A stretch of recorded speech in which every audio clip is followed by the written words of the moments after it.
Welcome back, everybody. Clan Brandalorian. I'm the Brandalorian, and let's get into this episode 7 breakdown of Star Wars Ahsoka.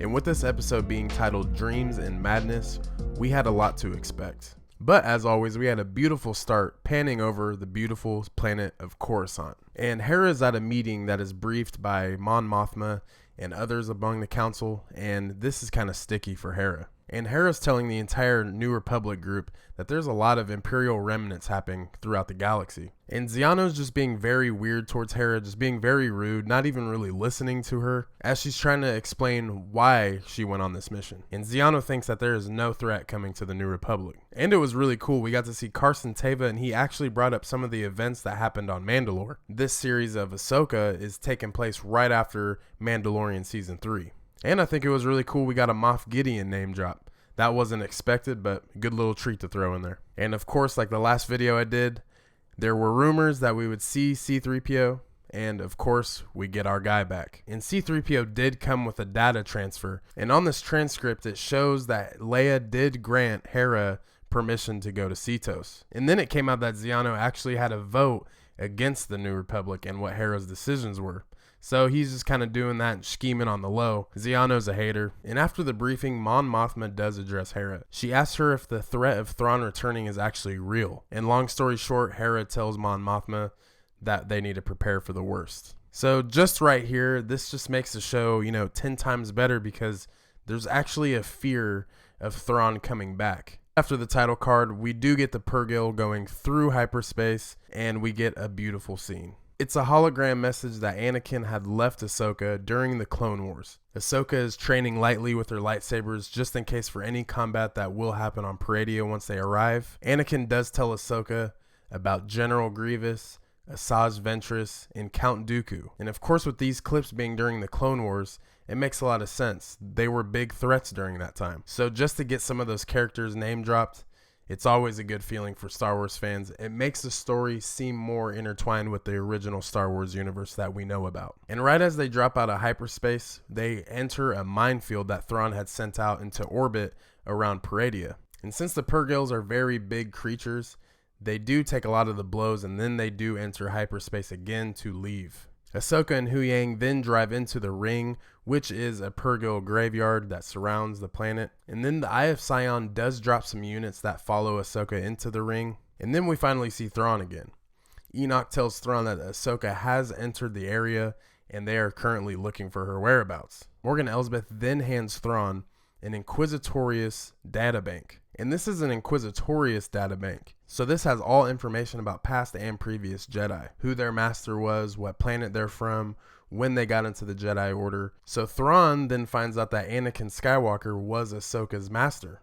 And you can kind of see in Thrawn's face that he's kind of concerned. And of course, just moments later, we see that Thrawn says that she can be unpredictable and dangerous, just like her master. Ultimately, Thrawn tells Morgan Elsbeth that he has to stay one step ahead of Ahsoka at all times to succeed. And then we skip off to our new group. We got Ezra, Sabine, and the rest of the Noti as they're going to a new location. And it's obvious that off screen, Sabine told everything to Ezra. Basically, episode 4, 5, and 6, all of the events from this time were told to Ezra. So it's kind of fun to know that Ezra had nothing to know about the original trilogy, as we all know everything that happened, noting the events of the Battle of Endor. And then also Sabine tells Ezra that Palpatine is rumored to be dead. So this can kind of tie in to the Rise of Skywalker.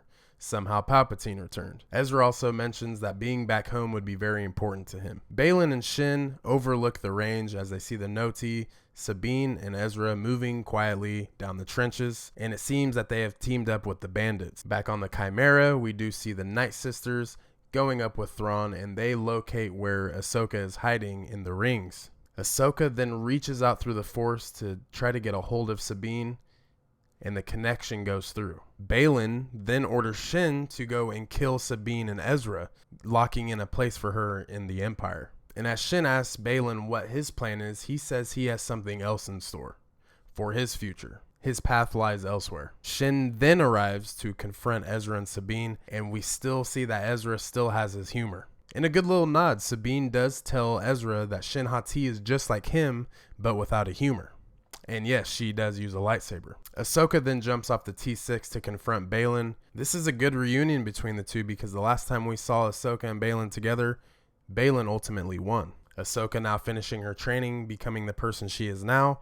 This leads up for bigger events. Sabine offers Ezra his old lightsaber back. He doesn't want it. He will not accept. He notes that he is one with the Force and that's all he will need. So this is really cool. Ezra is now kind of a space hippie. He's one with the Force. Kind of reminds us of someone in Rogue One, correct? And I like this. Ezra is now one with the Force and he believes that's all he needs to protect himself. Huyang then shoots down at Baylan and Ahsoka while they're fighting, ultimately giving Ahsoka the advantage to hop on the Howler and ride away.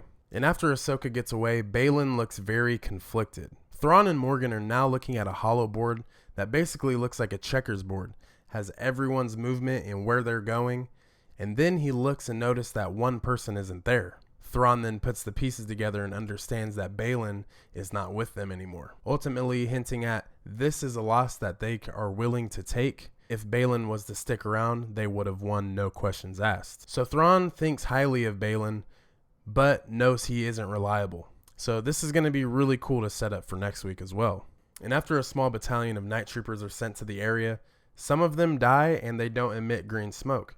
So maybe these are the last standing stormtroopers from the Chimera that we saw in Rebels. Maybe they're not undead, zombie-like night troopers. Thrawn did say that they were running low on resources, which this is probably what he meant by that.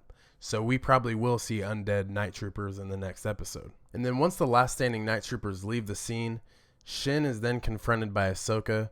Ahsoka asks Shin for her lightsaber and that she can help her. Shin then turns around, runs away, hops on a Howler, and she flees. Ahsoka then reunites with Sabine and Ezra for the first time, and this is a very good moment. Ezra does keep hinting about going home. This was probably the third or fourth time in this episode alone that he spoke about that, so it makes me kind of nervous for what's next for Ezra. But the episode ends. I see a lot on the internet that it was a very slow episode, just didn't make sense. See, I liked this episode. I thought it was really great. And after this episode, I rated an 8 out of 10. I think it's probably the lowest scored episode. It was just a little slow, but it's to be expected leading into a season finale. So yeah, let me know in the comments what you guys think about it. If there's any questions or anything that I missed, let me know. But as always, if you like the video, go ahead and like. Helps me know that the content is still growing. And ultimately subscribe. Join me for the later videos. This is a good ride and I appreciate everyone who's watching the videos. Until next time, Brandalorian, I'm out.